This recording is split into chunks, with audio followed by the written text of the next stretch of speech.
일곱 뼈를 가지신 이가 이르시되 내가 네 행위를 아노니 네가 살았다 하는 이름은 가졌으나 죽은 자로다.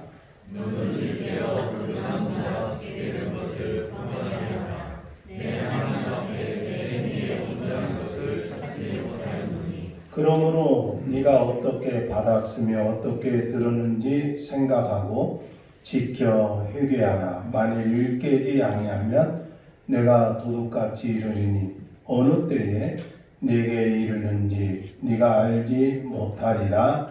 그러나 서로의 그곳을 더럽히지 아니한 자 몇 명이 내게 있어 흰 옷을 입고 나와 함께 다니니 그들은 합당한 자인 명보라. 이기는 자는 이와 같이 흰 옷을 입을 것이요 내가 그 이름을 생명책에서 결코 지우지 아니하고 그 이름을 내 아버지 앞과 그의 천사들 앞에서 시인하리라.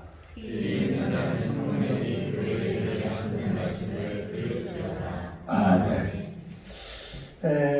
제가 지난주 그 사대교회 말씀 이걸 좀 뒷마무리 부분을 못했는데 또 준비하다 보니까 이걸 그냥 뛰어넘기가 그래서 오늘 다시 소아시아 7교회 중에 5번째인 사대교회에 대해서 함께 공부하도록 하겠습니다.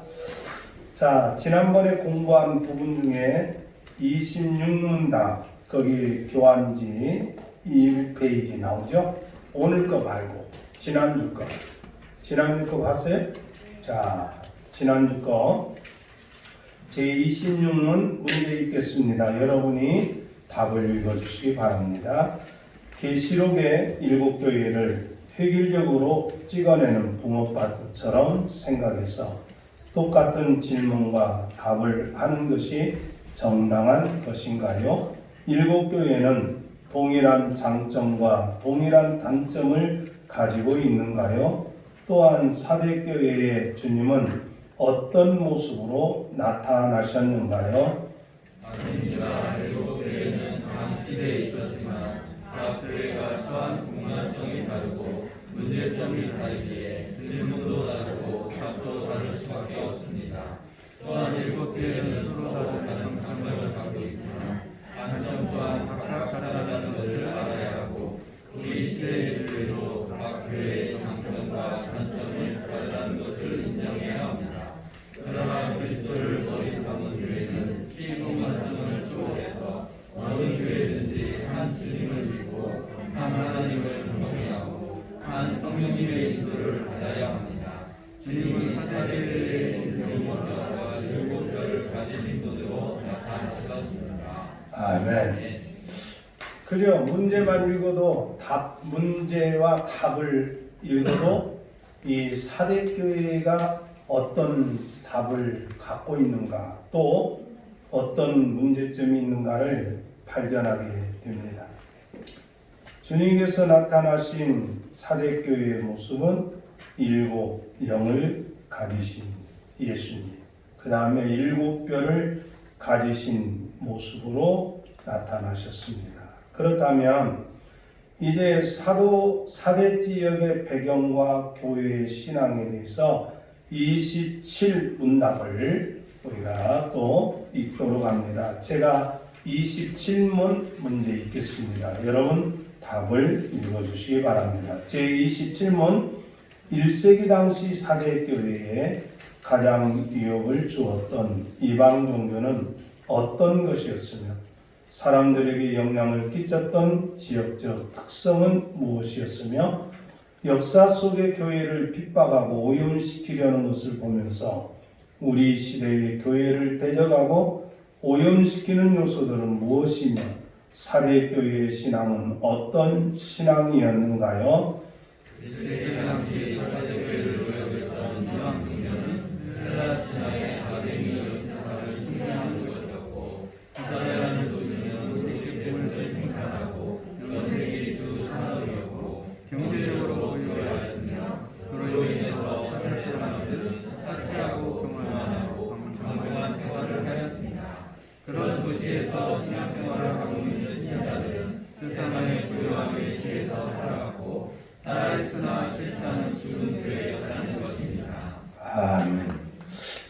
우리가 사대 지역은 요새 지역, 요새에 이렇게 세워져 있기 때문에 외부의 침입이 없을 거라고 사람들이 이 정도 되면 우리가 참 마음껏 즐기고 사치하고 이렇게 살면 이상이 없을 것이라고 생각을 했지만 사실 역사적으로 보면 두 번이나 이 사대 지역은 침략을 받은 그런 일들이 있어요.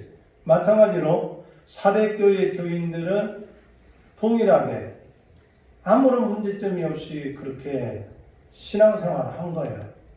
겉으로는 살아있는 것처럼 많은 활동을 했지만 그러나 실상은 죽어있는 교회였다. 이 점에 대해서 주님이 평가했다는 것입니다. 자, 그래서 사대교회는 살았으나 죽어가는 교회였다. 그 다음에 겉으로 행함은 있었지만 실상은 온전한 행함이 없었다. 사대교회는 흰 옷을 입은 소수가 있었을 뿐 거의가 다 죽어가고 있었다. 자, 그러면 사대교회에 주님께서 주신 경책 그리고 주님이 뭐라고 말씀하셨는지 오늘은 그 점을 한번 공부하도록 합니다. 자, 28문 제가 문제 읽겠습니다. 오늘 나눠준 교환입니다. 28문 여러분 답을 읽어주세요. 우리 주님께서 인정하신 사대교회의 장점은 무엇이며 주님께서 어떤 점을 회개하라고 하셨으며 주님께서 권고하신 내용은 무엇이었나요?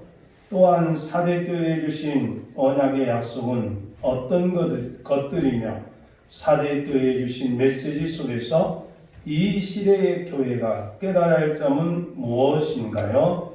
우리 주님께서 인정하신 사대교회의 정점은 사대교회 안에 소수이지만 사대를 더럽히지 아니한 흰옷을 입은 자가 있었다는 것이며 사대교회가 회개해야 할 내용은 사도로부터 말하는 복음을 굳게 지키는 것이며 믿음의 정도를 굳게 지키고 하나님 앞에 온전하게 살아야 함을 촉구받았으며 아직 다 잡지 않은 흰옷 입은 자들을 생명지에서 결코 지우지 않겠다는 구원의 보증을 약속하셨으며 우리 교회도 사랑하는 육만 있는 교회가 되지 않도록 개개인이 구원의 은혜를 누리고 다른 복음을 붙들고 정결하게 살아야 함을 깨닫게 됩니다. 자, 봅시다. 소수만 살아있는 교회. 본문을 보면 주님께서 사대교회에 어떤 특정한 죄를 책망하지도 혹은 어떤 특정한 상황을 언급하지도 않았어요. 앞에 내 교회하고 다릅니다.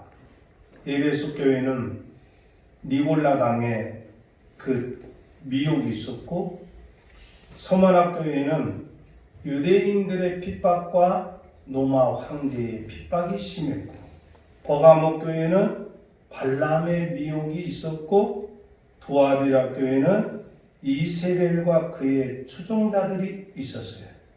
그러나 이 사대교회는 어떤 특정한 이단 지도자도 없었고 거짓 선지자도 없었고 사회적인 핍박도 없었어요. 그런데 주님은 사대교회를 향하여서 어떻게 평가하셨는가? 거기 3장 1절 시작. 내가 내 행위를 아노니 네가 살았다는 이름은 가졌으나 죽은 자로다. 계속 읽습니다. 시작. 여기 살았다는 이름은 여기 죽었다는 말은 헬라어로 그것으로 죄라고 하는데 영적으로 죽은 상태에 있다는 것을 의미합니다. 이는 영적으로 나타나고 하나님 앞에서 열매가 없다는 것입니다. 주님은 사대교회에서 영의 하나님께 여행이 없다는 것을 찾지 못하였다고 하셨습니다. 그러니까 사대교회는 외적인 모습으로는 살아있는 교회. 예배도 드리고 각종 행사도 하고 모임도 있었어요. 그러나 주님이 보실 때는 내적으로 죽은 교회였어요. 경건의 모양은 가졌으나 경건의 능력이 없었어요. 그러니까 이게 뭘 말하냐? 예수 그리스도를 믿는 참된 믿음. 이게 처음 들었던 복음을 희미하게 붙들고 있는 거예요. 또 하나는 하나님을 향한 참된 사랑이 없어요.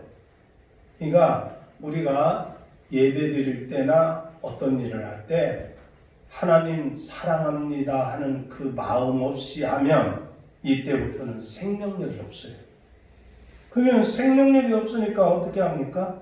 형식적으로 하는 거예요. 그래서 주님께서 보실 때, 야, 이 교회는 생명의 능력이 증거되지 않는 교회였다. 이런 거예요.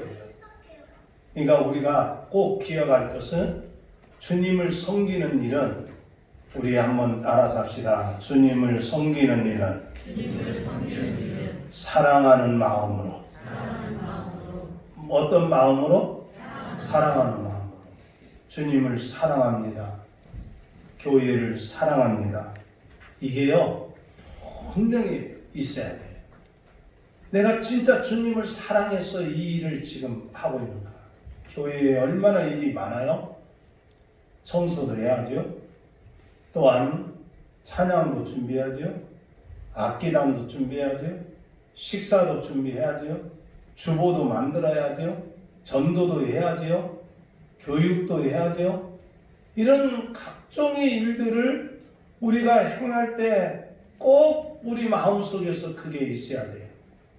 주님을 사랑해서, 주님을 사랑해서 이런 마음이 분명하게 있어야 된다는 거죠. 근데 이 사대교회는 그런 게 없었대요.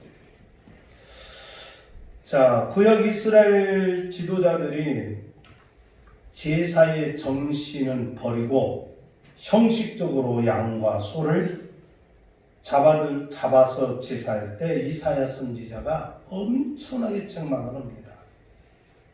너희들이 마당불만 받고 왔다 갔다 한다. 참 이런 형식적인 제사에 대해서 책망을 해요. 자, 예수님께서도 바리새인들의 의식적인 하나님 사랑하지 않고 공동체를 사랑하지 않고 하는 종교적인 행위들에 대해서 어떻게 예수님이 책망하셨는가? 거기 마태복음 23장 23절 24절 읽어보도록 합니다. 시작.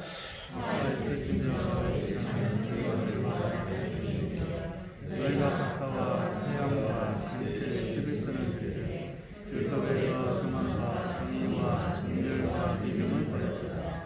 그러나 율법에 하고 저버리지 말아야 할지니라. 내 인내 인도자여 하루 살기를 불러내고 낙타는 삼키느니라. 자, 그 바리새인들을 향해서 주님께서 화 있을진저 일식하는 서기관들과 바리새인들이요. 그러면서 이 사람들이 박하와 채소의 11조까지 드려요. 근데 그 마음에 의와 인과 심이 없다. 그 얘기는 뭐예요? 하나님을 사랑하는 것도 없고 또한 하나님의 율례와 법도를 그 본질을 따라서 순종하는 것도 없고 진정한 믿음도 없고 자비도 없고 그러면서 메시아를 어떻게 하면 책잡아서 죽일까 하는 악한 마음을 품고 했다는 거예요. 자, 거기 한번 하나님께서 하나님께서 원하시는 것은 마음에는 악함이 가득하면서 제사 드리는 것을 기뻐하지 않으십니다. 하나님은 공의와 자비가 있는 삶의 제사를 받으십니다.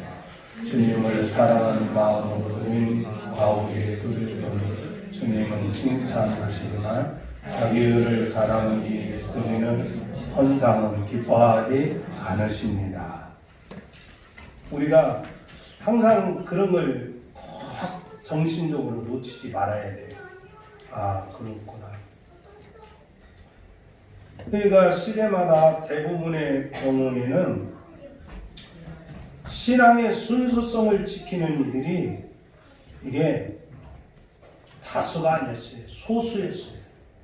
우리가 잘 아는 대로 참 언약을 잘 듣고 순종한 사람이 아브라함, 노아, 다윗, 내갑족속 이런 사람들이죠.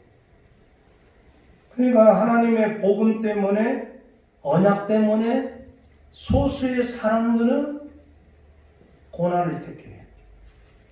그게 믿음이라는 건 고난 없는 믿음이라는 게 없는 거예요.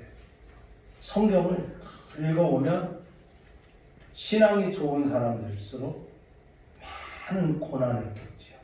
모세 그렇지요. 그 다음에 우리가 아는 대로 다니엘 그렇지요. 다니엘의 세 친구들 그렇지요. 믿음이 좋다. 그러니까 내가 신앙이 진짜 어떤 신앙인가를 사람들에게 어떻게 증명하느냐, 내가 선택할 때 어떤 걸 선택하느냐. 보통 사람들은요, 참 공동체나 사회적으로 자기 자신에 대해서 인정하지 않고 늘 거부하는 걸 무척이나 두려워해요. 그러니까 사람들이 어떻게 생각해? 야, 시대의 흐름에 맞추자. 아니면 시대의 사조를 딱 인정하자. 아니면 패션을 인정하자. 트렌드에 발맞춰 사는 것이 속편하고 이익이 있다. 이렇게 생각을 하는 거예요. 그러니까 대세를 벗어나는 소수의 사람들은 역사적으로 왕따 당할 수밖에 없고 고독한 길을 걸어갈 수밖에 없는 거예요. 사실 저도 좋은 동역자들이 있지만 사실 그 동역자들이 그렇게 많지 않습니다. 그 중요한 것은 목회자로서 때로 외로움을 느낄 때가 있어요. 하나님과 관계하면 외롭지 않겠지 그러지만 우리는요, 시공간성 안에 있는 존재이기 때문에 하나님의 그 은혜를 내 개인으로 누리지만 그 은혜를 함께 공유하고 함께 걸어가는 동역자들이 필요한 거예요. 동역자들이 필요한 거예요. 그런 점에서 감사한 것은 저는 우리 교회 장로님들하고 한마음이 되어서 이렇게 참 동역의 길을 가고 있다. 참 저는 그렇게 확신하고 여기 있는 우리 지체들 모두가 같은 동역자라고 생각하기 때문에 내가 참 마음에 기쁨이 있어요. 그러지만 우리 성도들이 또 목회자가 정말 세속적이고 대중적인 그 길을 포기하고 좁은 길을 선택하고 고독한 길을 선택하는 것은 살아있다는 증명이라는 거예요.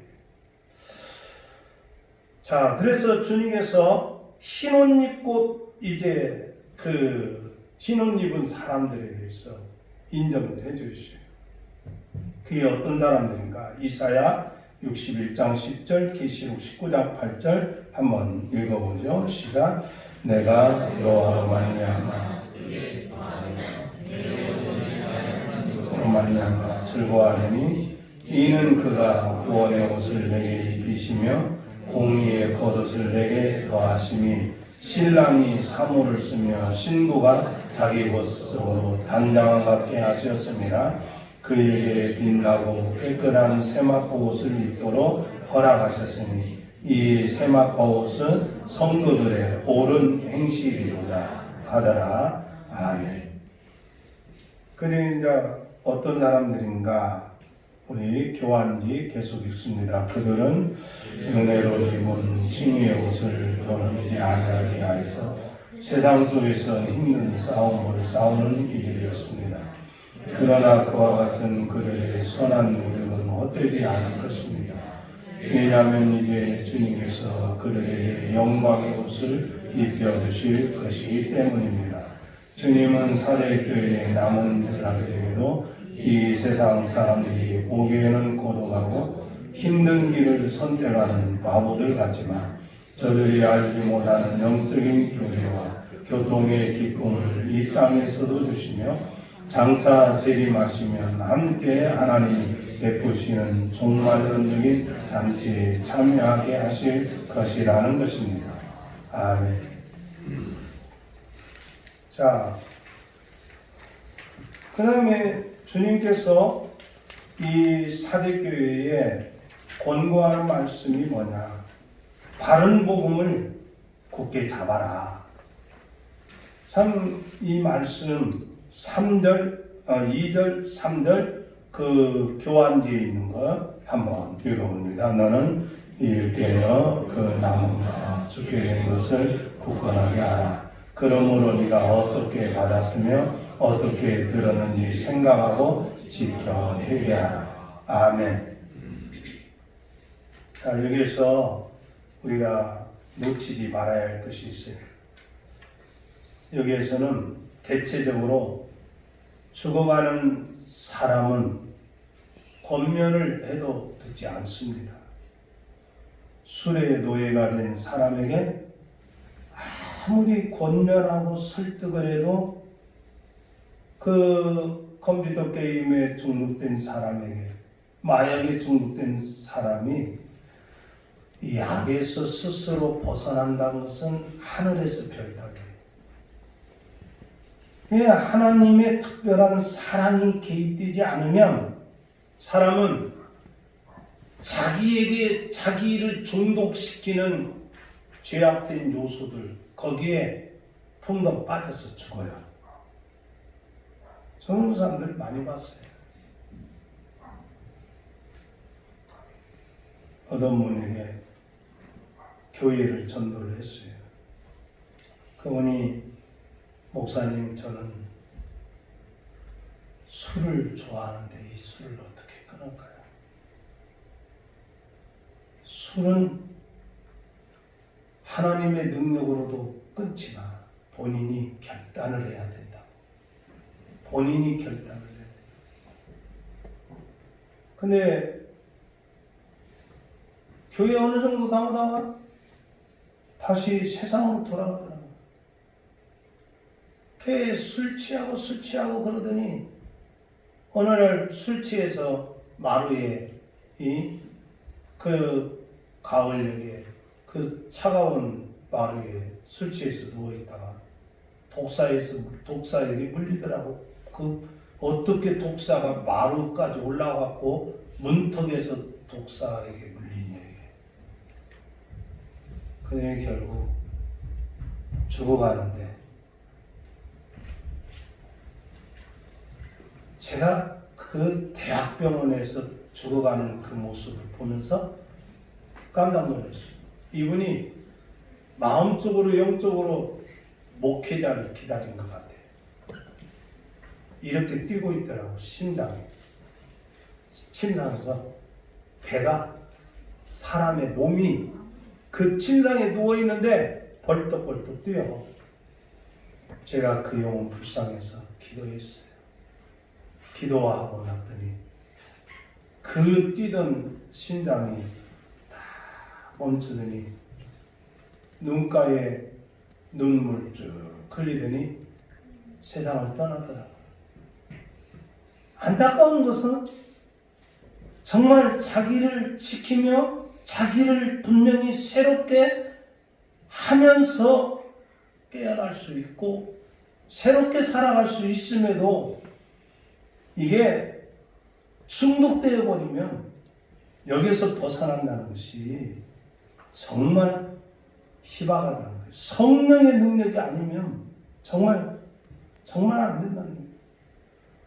우리가 역사에 어거스틴, 그 다음에 이 제주도 선교사였던 이기풍 목사님, 깡패였던 김익두 목사님, 노예장사였던 존 루턴 등 이 사람들은요, 하나님의 특별한 은혜를 입은 사람들이에요. 자, 그러면 진짜 그 신자들의 특징이 뭔가? 우리 한번 수년, 자, 거기 읽습니다. 수년, 수십 년을 예수 믿는다는 사람들 중에 복음이 귀에 들리는데 마음에 자리 잡지 않습니다. 생각이 변화되지 않습니다. 그래서 교회의 설교는 이방인에게 하는 것이 아닙니다. 전도는 이방인에게 하지만 설교는 엄연하게 믿는 신자들에게 하는 것입니다. 그래서 교회 예배시에 선포되는 설교는 거듭난 사람만이 들을 수 있는 것입니다. 아멘. 전도는 안 믿는 사람에게 하는 거예요. 이방인들에게. 근데 설교는 미안하지만 안 믿는 사람들에게 설교는 아니에요. 설교는 교회 안에 그리스도의 생명으로 거듭난 사람들에게 하는 거예요.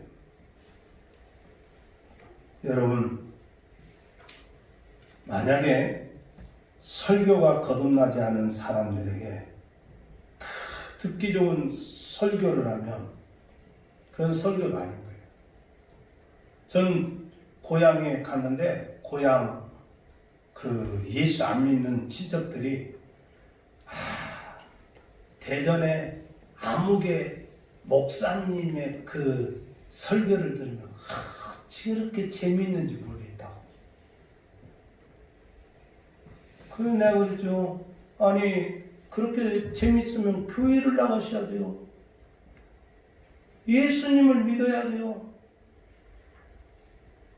설교가 웃기는 것이 되고 설교가 문화 강좌가 되고 설교가 문화 강좌가 되어버리면 이건 하나님 말씀을 정직하게 설명한 것이 아니에요. 설교는 뚜렷한 선이 있어야 돼요. 거듭나서 순종하는 신자에게는 이 설교가 위로와 격려가 되어야 하고 거듭나기는 했지만 순종하지 못한 신자에게는 회개의 촉구와 심판의 메시지가 되어야 돼요.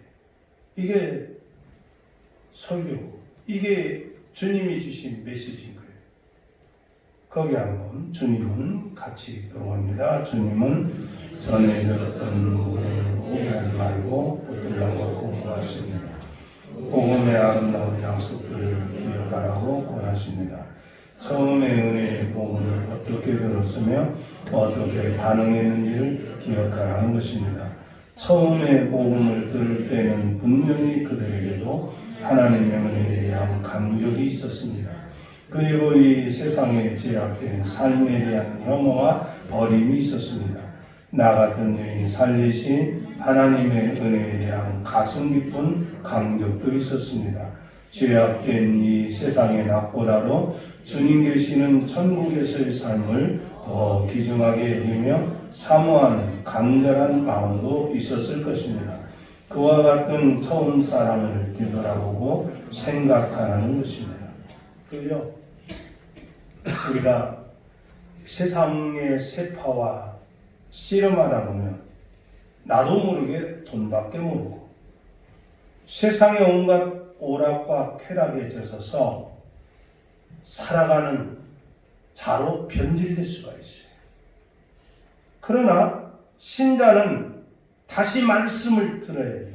그러니까 여러분 세상에 나가서 실패했어도 다시 예배의 시간이 있는 것은 말씀을 통해서 나 자신의 변질된 모습을 발견하게 되는 하나님의 큰 사랑이라는 거예요. 여러분 신자들이 실패하지 않습니까? 실패하죠. 그죠? 때로는 넘어지죠. 그러나 한 번 넘어진 것 때문에 영원히 지옥 가버리면 어떻게 되겠어요? 그러나 하나님은 길이 참으시는 거예요. 하나님은 그 영혼을 길이 보호하시는 거예요. 그 보호하심의 방법이 뭐냐? 하나님의 말씀을 다시 듣게 하여서 변질된 자기 모습을 발견하게 되고 그래서 처음 들었던 그 말씀을 되살리는 성령의 역사로 말미암아 다시 회개하고 다시 일어서는 거예요. 주님께서는 사대교회 이런 권면을 하는 거예요. 이 권면은요, 두 가지 관점이 있어요. 자, 한번 3장 3절 시작. 만일 너희가 깨어나지 않는다면 너희가 알지 못하는 때에 내가 도적과 같이 오리라. 여러분, 주님은 마치 도적이 예고 없이 침입하는 것처럼 사대교회를 불시에 방문하겠다. 그러니까 도둑같이 임하시겠다는 이 말씀은 사대에서 신앙생활하고 있는 자들을 어떻게 하는 거예요? 너희들 이 사대 지역이 어떤 지역에 있는가? 역사적인 그 사건을 들어서 너희들이 교훈을 갖고 너희들의 마음을 일깨워라. 지금 그런 얘기예요. 뭐냐? 거기 한번 사대성은 읽어봅니다. 시작. 사대성은 높은 언덕에 거절된 곳이어서 견고한 요새를 갖춘 성이었습니다. 그런 지형을 믿고서 안일하게 살다가 사대는 고리스 왕과 안티오코스 왕에 의해서 두 번이나 함락되는 비극을 겪었습니다. 주님의 방문은 죄의 낙에 깊이 빠져있는 신자들에게는 결코 환영할 만한 일이 아닙니다. 주님은 죽음의 잠을 자고 있는 신자들에게 심판의 방문을 하신다는 것입니다. 물론 본문에서는 종말과 현 세상에 임하는 심판과 벌을 동시에 언급하고 있음을 주의해야 합니다. 주님은 이 세상에 사는 신자들에게 심판자로서 나타나시고 간섭하신다는 것을 깨달아야 합니다. 그러죠? 그런데 주님께서 소수의 남아있는 사람들에게 큰 위로를 줘요. 주님께서 일곱 교회에게 동일하게 주시는 약속이 뭐냐? 이기는 자가 되라. 이 이기는 자라는 것은 현재 진행입니다. 당시 일곱 교회의 신자들을 말하고 있는 거예요. 악한 자를 용납하지 않는 믿음, 예수님의 이름을 위하여 견디고 인내하는 믿음, 니골라 당의 교훈에 발람의 교훈을 거절하고 우상 숭배하지 않고 음행하지 않은 믿음을 지키는 사람들이 이기는 자들이에요. 그런데 이 이기는 자들에게 뭐라고 주님께서 위로해 주시는가? 거기 3장 5절 읽어봅니다. 이기는 자는 이와 같이 흰 옷을 입을 것이요 내가 그 이름을 생명책에서 결코 지우지 아니하고 그 이름을 내 아버지 앞과 그의 천사들 앞에서 시인하리라. 아멘. 자, 이기는 자는 첫째 뭐라고 했어요? 흰 옷을 입을 것이야. 자, 여기 봅시다. 성경에서 흰 옷 입는다. 그 얘기는 뭐예요? 너는 죄인이 아니다. 내가 너를 의인으로 인정해 준다. 이걸 이야기하고 있고, 그 다음에 예수님께서 이들을 생명책에서 지우지 않을 것이다. 그랬어요. 이건 뭐예요? 너희들이 소수이지만 그 믿음 지키며 내가 너희를 영원히 구원의 보장을 해준다. 영생을 보장해준다. 이거 하나 말하는 것이고, 그 다음에 우리 예수님께서 아버지 앞에서 나를 인정해 준대요. 하나님 아버지 아무개는 통과시켜야 합니다. 그 예수님의 옷이, 의의 옷이 있는 사람은 통과. 무서운 심판 다 면하게 된다는 것이지. 여기서 이만희는 자기가 이긴다네. 두 번째로 생명책은 자기에게, 자기가 이제 주관한대. 여러분, 이만희의 그 신천지 교족부가 생명책입니까? 이만희가 구원을 끝까지 보증해 줍니까? 자기 하나도 감당치 못한 사람 아닙니까? 자기 하나도 자기 죄 때문에 감당치 못하는 이 썩고 더럽고 냄새나는 죄인된 한 인간에 불과한 사람이 자기를 조조화시키고 자기를 신격화시키고 이런 저기가 얼마나 거짓된 행위입니까? 그러나 참 우리는 어떤 입장에서 정말 이 시대를 이겨야 되느냐?